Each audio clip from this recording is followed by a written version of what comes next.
ओम नमः शिवाय, ओम नमः शिवाय। शिव हरि बच्चों, बोलो श्री कृष्ण भगवान की जय। बोलो विष्णु लक्ष्मी की जय। छोटे छोटे लड्डू गोपाल की जय। अपने अपने माता पिता की जय। भागवत पुराण अपने अपने गुरुदेव महाराज की जय। भागवत पुराण की जय। नौ भागवत पुराण का 9वां अध्याय विश्व रूप का वध। विश्व रूप का वध। वित्रासुर द्वारा देवताओं की पराजय और ऋषि दधीचि से सहायता मांगना। श्री सुखदेव जी ने कहा, विश्व रूप के 3 सिर थे। एक ऐसा संसार में प्रचलित है, वह एक मुख से सोम रस और दूसरे से मदिरा पान करते थे तथा तीसरे से अन्न खाते थे। उसके पिता त्वष्टा आदि 12 आदित्य देवता थे, जो ऊंचे स्वर में मंत्रों का उच्चारण करके यज्ञ में देवताओं के लिए आहुतियां दिया करते थे। साथ ही वह गुप्त रूप से असुरों के लिए भी आहुति देते थे, क्योंकि उनकी माता असुर कुल से थी। देवराज को लगा कि वह धर्म की ओट में कपट करते हैं। इससे इंद्र डर गया और अब उसने एक दिन बड़ी शीघ्रता से विश्व रूप के 3 सिरों को काट दिया। परिणाम स्वरूप विश्व रूप का सोम रस पीने वाला सिर पपीहा सुरापान करने वाला सिर गोरिया और अन्न खाने वाला सिर तीतर बन गया। ब्रह्म हत्या के इस जंगनाए पाप से इंद्र ने बचने का कोई उपाय भी नहीं किया। वह 1 वर्ष तक उस पाप को ढोता रहा। बाद में उसने इस पाप को चारों भागों में विभक्त करके 1 भाग पृथ्वी को, 1 भाग जल को, 1 भाग वृक्ष को और 1 भाग स्त्री को दे दिया। राजन, उस ब्रह्म हत्या के परिणाम स्वरूप पृथ्वी पर वह पाप कहीं कहीं उस पर भूमि बंजर भूमि के रूप में दिखाई पड़ता है। जल में वह फेन और बदबुओं के रूप। बच्चों, जो इंद्र ने इसकी हत्या की थी अपने इसका ब्राह्मण का, तो इसके ऊपर ब्रह्म हत्या का पाप चढ़ा था। और जो ये 3 सिर वाले विश्व रूप के 3 सिर थे विश्व रूप, तो इनका सिर काटा। तो पहला सिर जो कटा, तो जो सोम रस पीने वाला सिर कटा तो पपीहा हो गया। दूसरा काटा गया तो वो गोरैया बन गया उसका सिर।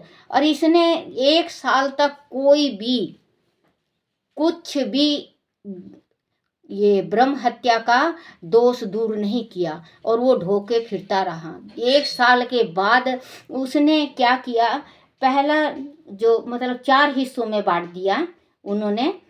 पहला भाग तो पृथ्वी को दे दिया। जहाँ पे बंजर होता है वहाँ की धरती में कितना भी खाद डालो, कितना भी कुछ करो आप, उसमें से अन्न का दाना नहीं निकलता, दूब नहीं उगता, हरा घास नहीं निकलता, वो बंजर रहता है। जो पृथ्वी को भाग दिया गया था वो। और दूसरा जो दिया भाग वो जल में फेंक दिया। ब्रह्म हत्या का 4 भाग किया ना, तो पहला धरती को दिया, दूसरा जल को दिया। तो जल में जो फेन निकलता है, सफ़ेद फेन निकलता है और वो बदबूदार हो जाता है और कीड़े पड़ जाते हैं कोई जल में। जो सफ़ेद फेन वाला पानी को कभी नहीं पीना चाहिए, क्योंकि वो श्रापित है, उसमें ब्रह्म हत्या का दोष लगा हुआ है। किसी नदी में आप देखना कि पानी निकलेगा तो बिल्कुल ही झाग हो जाती है, फेन उसको कहते हैं। और उस पानी में अगर आप हाथ मुंह धोगे तो बहुत दिन तक, चाहे कितना भी साबुन सोडा लगाओ आप, उसमें बदबू आपके शरीर में रहता है। तो बच्चों तो बच्चों जैसे कि आप अगर उस पानी को पीते हो ना तो आप बीमार पड़ जाओगे। तो उस पानी को नहीं पीना चाहिए, ना उस जल को शिव जी को चढ़ाना चाहिए, ना देवी देवता को अर्पण नहीं करना चाहिए, वो जल श्रापित हैं। और तीसरा जो इन्होंने ब्रह्म हत्या का दोष बांटा, वो वृक्ष को दे दिया। और चौथा दे दिया स्त्री को। उसने 4 हिस्से में अपना जो ब्रह्म हत्या किया था वो चारों तरफ उसने अपना बाँट दिया। तो स्त्री उस टेम से ही धर्म जो ये धर्म से होती हैं माहवारी से, तो उनको ये फिर होने लगी ये माहवारी। ये ब्रह्म हत्या का दोष लगा हुआ है स्त्री को।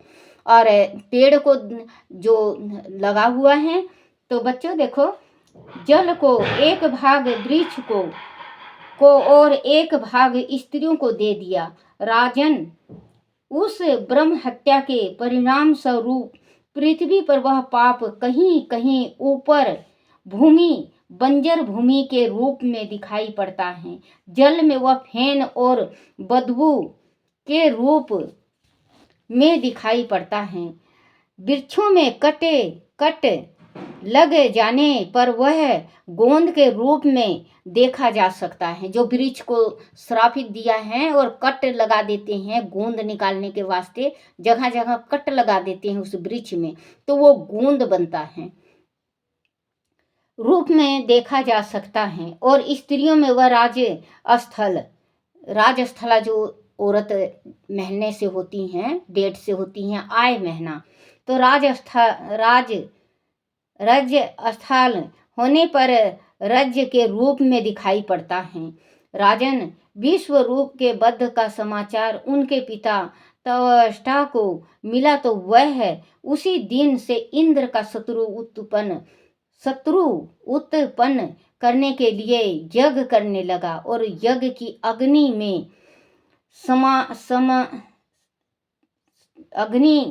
में तमाम तामसिक पदार्थों की आहुति डालने लगा। 1 वर्ष के पश्चात जब इंद्र अपने पाप को चारों भागों में बांट रहा था, तो यज्ञ की अग्नि से एक भयानक राक्षस प्रकट हुआ। वह पूरी तरह काल भुजंग था। उसका रंग काला शाह, बाल लाल रंग के ऊपर की ओर खड़े हुए और नेत्र अंगार की तरह दहकते हुए थे। वह बड़ा बलिष्ठ था, उसका शरीर पहाड़ जैसा था। शरीर पर बड़े बड़े बाल थे और उनके 2 दांत मुंह से बाहर निकले हुए थे। वह अपना मुख खोलता तो ऐसा लगता कि कोई अंधेरी पहाड़ी गुफा हो। उसने यज्ञ से बाहर आकर भारी उत्पात मचाना आरंभ कर दिया। उसके हाथों में एक भयानक त्रिशूल था। उससे वह किसी की भी हत्या कर देता था। देवताओं ने उसे अपना शत्रु समझा तो सभी उसे मारने दौड़े, परंतु उस राक्षस ने सभी को मार पीट कर भगा दिया और भयानक अट्टहास किया। उसके अत्याचार से सर्वत्र त्राही मच गई। जब वह उछल कूद मचाता तो धरती कांपने लगती। विश्व रूप के पिता त्वष्टा ने उसी आज्ञा दी कि वह उसके पुत्र हत्या इंद्र को मार डाले। उसने ऐसा ही करने का संकल्प किया, परंतु इंद्र देवताओं सहित कहीं छिप कर बैठ गया। उसने सारे लोकों में उसे ढूंढा पर वह कहीं नहीं मिला। चारों ओर घूमने के कारण तभी से उस राक्षस का नाम वित्रासुर पड़ गया। वित्रासुर ने देवताओं के सारे अस्त्र शस्त्र छीन लिए और उन्हें निगल गया। सभी देवगण उससे भयभीत होकर इंद्र को साथ ले श्री हरि के वैकुंठ लोक जा पहुंचे। वहां जाकर देवताओं ने भगवान श्री हरि से उस राक्षस का विनाश करने की प्रार्थना की। देवताओं की प्रार्थना से श्री हरि का हृदय पिघल गया और वह उसके सामने अपने 4 भुजा रूप में प्रकट हो गए। सभी देवताओं ने भगवान वासुदेव की वंदना प्रारंभ की और उनके चरणों को नमन किया। देवताओं ने कहा, भगवान आप ही वह पुरुष हैं और आप ही बड़े से बड़े दैत्यों का संहार करने वाले हैं। आप आदि पुरुषोत्तम हैं। आपकी महिमा असीम है। आप परम मंगलमय और परम कल्याण स्वरूप हैं। आप परम दयालु हैं। आप बच्चों, इंद्र तो कोई ना कोई कमंड ऐसा कर देता था जिससे सारे देवता, जितने भी देवता होते, सारों को मुसीबत झेलना पड़ता, क्योंकि ये भी अपने धन के घमंड में कुछ ना कुछ ऐसे कर देता था जो कि भुगतना पड़ता था। इसने जो ब्राह्मण का हत्या किया, वो ब्राह्मण इनका भला किया करता, लेकिन जो वो राक्षसों का भाग जो दिया करता, तो वो उसकी माता राक्षसनी थी। तो इस वजह से इसको पता चल गया, तो ये कहा कि हमारे साथ छल करता है ये। तो इसने उनको 3 सिर उनका काट दिया, जिसमें 2 सिर तो ये हो गई, 1 सिर का इनका पाप बहुत ज़्यादा बढ़ गया इनका। तो चारों तरफ इन्होंने अपना पाप ब्रह्म हत्या का बखेर दिया। पृथ्वी को दे दिया, जल को दे दिया, वृक्ष को दे दिया, पेड़ को, और स्त्री को दे दिया।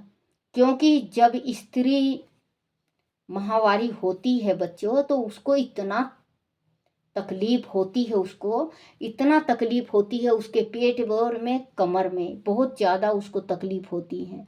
क्योंकि ब्रह्म हत्या का दोष उतारना बहुत मुश्किल होता है। औरत झेल रही है, पृथ्वी झेल रही है, जल झेल रहा है, आज कोई नदी झेल रहा है, और पेड़ झेल रहा है। क्योंकि पेड़ को जगह जगह से कट लगाने वाला इंसानी है। गोंद निकालने के वजह से उसको जगह जगह कट लगाया जाता है, तो फिर उसमें से गोंद निकलता है। औरत के तकलीफ इतनी होती है, फिर इसके बाद औरत माहवारी से होती है और 4-5 दिन तो बिल्कुल तकलीफ में रहती है।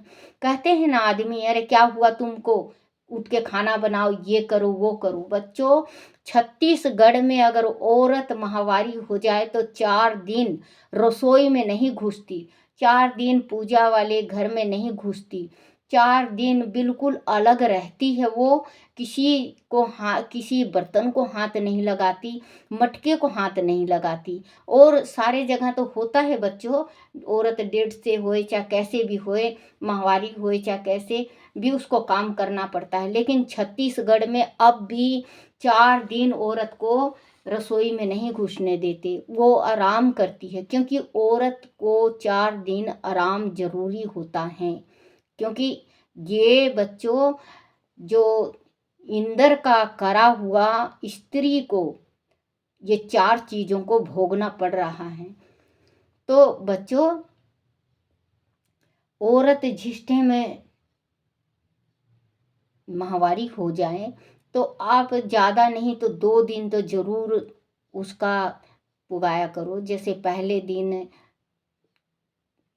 डंकनी, दूसरा दिन जलादनी होती है औरत, डेट से जब होती है ना, तो 2 दिन तो बिल्कुल उनके हाथ का बना हुआ मत खाया करो। आप खुद 2 दिन अगर रोटी बना के खा लो तो आप छोटे बाप के नहीं हो जाओगे, या आप खा रहे हो तो आप बड़े बाप के हो। बच्चों, ये भगवान ने भी कर रखा। क्योंकि जिस टाइम द्रौपदी का चीर उतरा था, उस टाइम वो माहवारी से हुई थी, और वो अपने जो उनके सेवक थे बुलाने आए थे, तो उन्होंने यही कहा था कि बड़े बैठे हैं, बड़े छोटे के सामने मैं नहीं जाऊंगी, मैं महवारी से हूँ।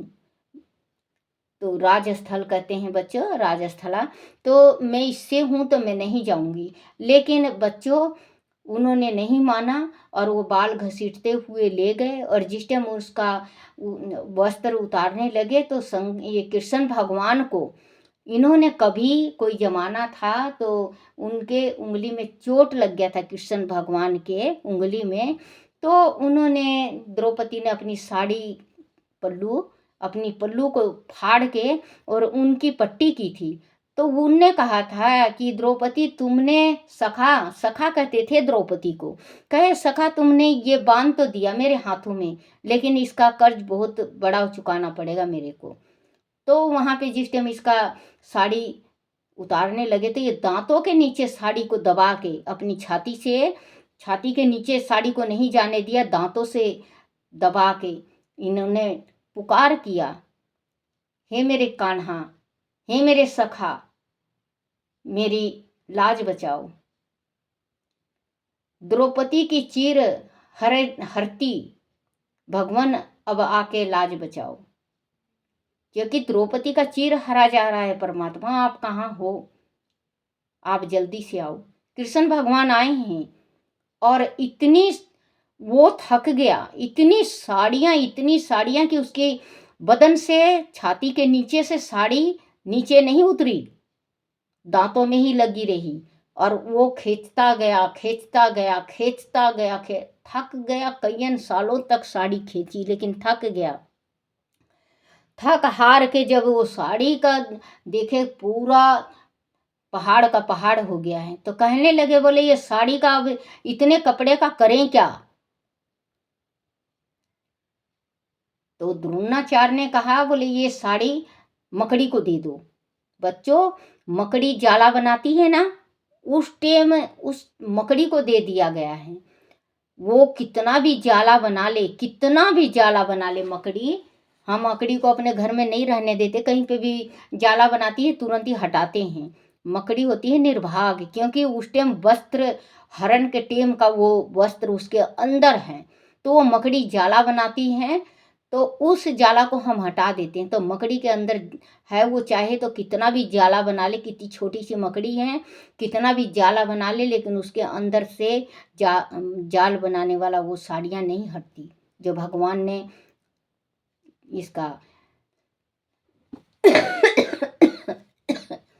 माफ करना बच्चों, द्रौपदी की इज्जत बचाई थी।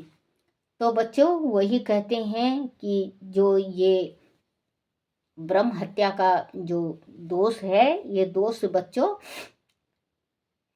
औरत भुगत रही है, पेड़ भुगत रहा है, धरती भुगत रही है, जल भुगत रहा है।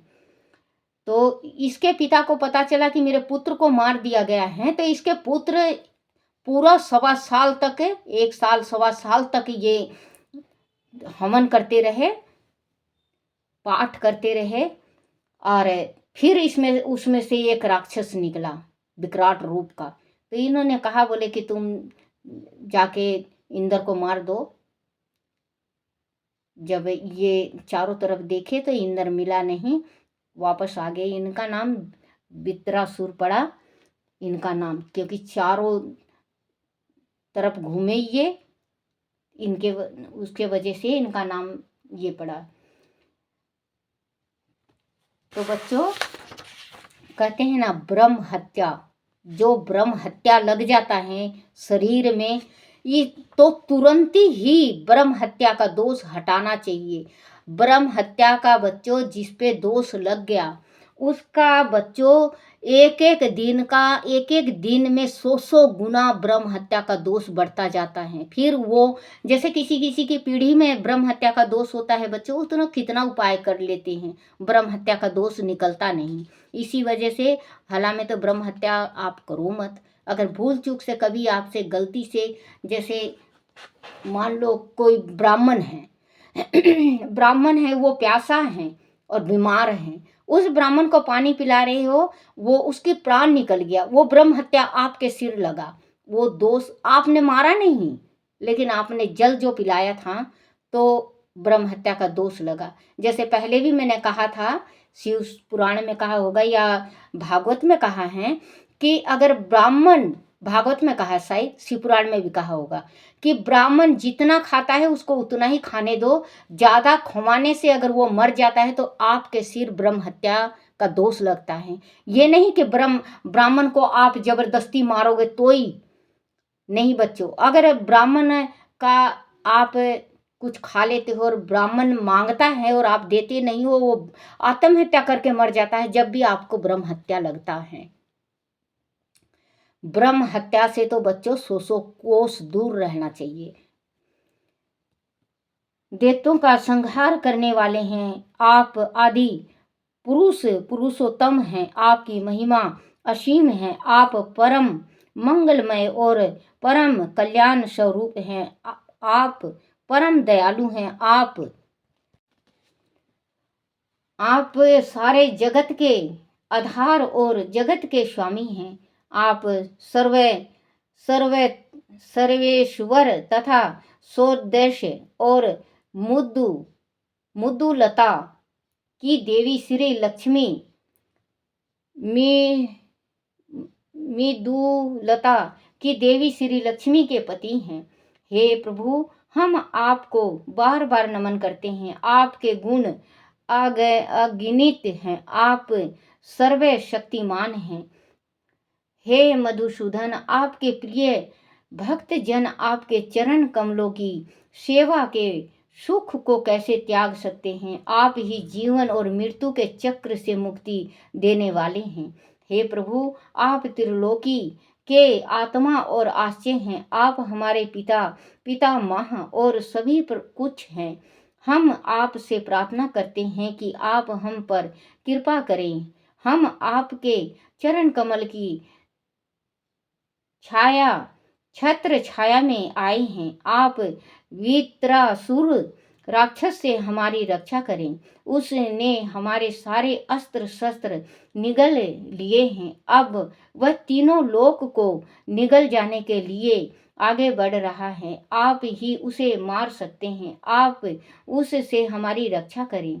परीक्षित देवताओं की स्तुति से प्रसन्न होकर भगवान ने उनसे कहा, श्रेष्ठ देवताओं, मैं तुम पर प्रसन्न हूँ। देवराज इंद्र, तुम्हारा कल्याण हो। तुमने मेरी स्तुति करके जीव को उनके वास्तविक स्वरूप का ज्ञान कराया है और मेरी भक्ति का मार्ग उनके लिए खोल दिया है। जो पुरुष जगत को ही सत्य समझता है वह न समझ है और वास्तविक कल्याण को नहीं जानता। जो पुरुष मुक्ति का मार्ग जान लेता है वह अज्ञानी को कभी कर्मों में फंसने का उपदेश नहीं देता। देवराज, तुमने मुझसे वित्रासुर का वध करने के लिए कहा है, परंतु इसके लिए तो तुम ही बहुत हो। तत्काल ऋषि दधीचि के पास जाओ और उनसे उनका शरीर मांग लो। उनके शरीर की हड्डी तपस्या से अत्यंत कठोर हो गई है। उन्हें शुद्ध ब्राह्मण ज्ञान है। शुद्ध ब्रह्म ज्ञान है। उन्होंने ही सबसे पहले नारायण कवच का उपदेश त्वष्टा को दिया था। त्वष्टा ने उसे विश्व रूप को दिया और विश्व रूप से तुम्हें मिला। मांगने पर वह अपना शरीर तुम्हें अवश्य दे देंगे। उसके बाद विश्वकर्मा के द्वारा उनकी अस्थियों से एक श्रेष्ठ आयुध तैयार करा लेना। तुम उसी अस्त्र से मेरी शक्ति से युक्त होकर वित्रासुर का सिर काट लेना। उसके मरते ही तुम्हें सारे अस्त्र शस्त्र फिर से प्राप्त हो जाएगा। बोलो श्री कृष्ण भगवान की जय। श्री कृष्ण गोविंद हरे मुरारी, हे नाथ नारायण वासुदेवाय, हे नाथ नारायण वासुदेवाय, हे नाथ नारायण वासुदेवाय। श्री कृष्ण गोविंद हरे मुरारी, हे नाथ नारायण वासुदेवाय। बोलो श्री कृष्ण भगवान की जय। छोटे छेले दू गोपाल की जय। गुरुदेव महाराज की जय हो।